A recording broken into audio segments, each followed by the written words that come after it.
Pemirsa, dari gedung KPK dikabarkan KPK telah berhasil menyita 17 mobil dari penggeledahan terkait dengan kasus korupsi yang melilit adik dari Gubernur Banten Ratu Atut Khoisiah, Tubagus Heriwardana. Dan kita akan menyapa langsung rekan kita Hana Puspita yang ada di KPK dengan laporan selengkapnya. Silakan Hana. Ya, Tisa dan pemirsa, visual yang kami dapatkan dari gedung KPK diantaranya ialah hasil penggeledahan yang dilakukan oleh tim penyidik KPK kemarin di 7 lokasi yang berbeda terkait dengan kasus dugaan tindak pidana pencucian uang yang dilakukan oleh Tubagus Heriwardana, adik kandung dari Gubernur Banten Ratu Atut Khoisiah. Dari hasil penggeledahan tersebut, KPK mengamankan 17 unit kendaraan yang kini terparkir di halaman gedung KPK.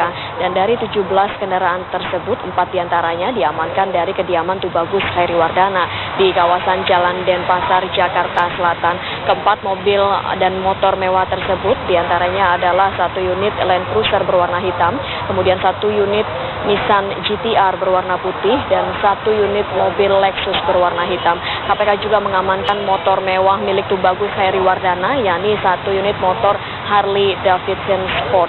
Dan dari 17 kendaraan tersebut memang diamankan dari beberapa titik lokasi yang kemarin digeledah oleh KPK. Diantaranya ialah rumah dinas Wali Kota Tangerang Selatan Airin Rahmidiani, dan juga rumah atau kediaman Yayah Rodia, kemudian Dadang Sumpena dan juga Dadang Priyatna yang merupakan staf bagian keuangan sejumlah perusahaan milik Ratu Atut Khoisiah yang kini dikelola oleh Tubagus Heriwardana.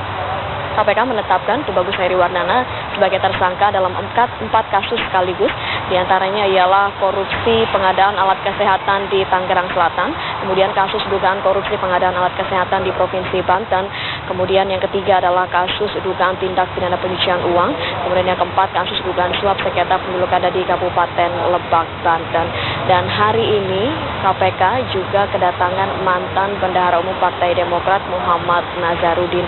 Sebelum memasuki gedung KPK, Nazar lagi-lagi menyatakan bahwa ada anggota DPR yang juga menikmati uang dari proyek Hambalang, diantaranya disebutkan Angelina Sonda, kemudian Mirwan Amir, Iwayan Koster, dan juga Mahyudin dan Oli Dondo Kampe. Hingga saat ini Nazarudin mempertanyakan mengapa KPK tidak menetapkan nama-nama tersebut juga sebagai tersangka dalam kasus korupsi Hambalang. Dan terkait kasus dugaan gratifikasi Hambalang, hari ini KPK memeriksa sejumlah saksi yang juga merupakan politisi Partai Demokrat, diantaranya ialah Umar Arsal dan juga Michael Watimena. Keduanya merupakan tim sukses kemenangan Anas Urbaningrum saat Kongres Partai Demokrat berlangsung di Bandung 2010 yang lalu. Umar Arsal disebut-sebut sebagai pihak yang membagi-bagikan uang kepada sejumlah ketua Dewan Pimpinan Cabang Partai Demokrat, diantaranya yang mengaku adalah Ketua DPC Partai Demokrat Kabupaten Minahasa Tenggara Diana Maringka yang mengaku menerima uang total senilai 200 juta rupiah dari Umar Arsal yang dibagikan ke beberapa tahap. Dan selain itu pemirsa, KPK juga kini memeriksa Tri Yulianto. Tadi ia sudah keluar dari gedung KPK, namun ia membantah menerima uang THR dari Rudy Rubiandiri dalam kasus suap SKK Migas. Demikian kabar dari gedung KPK, kembali ke studio.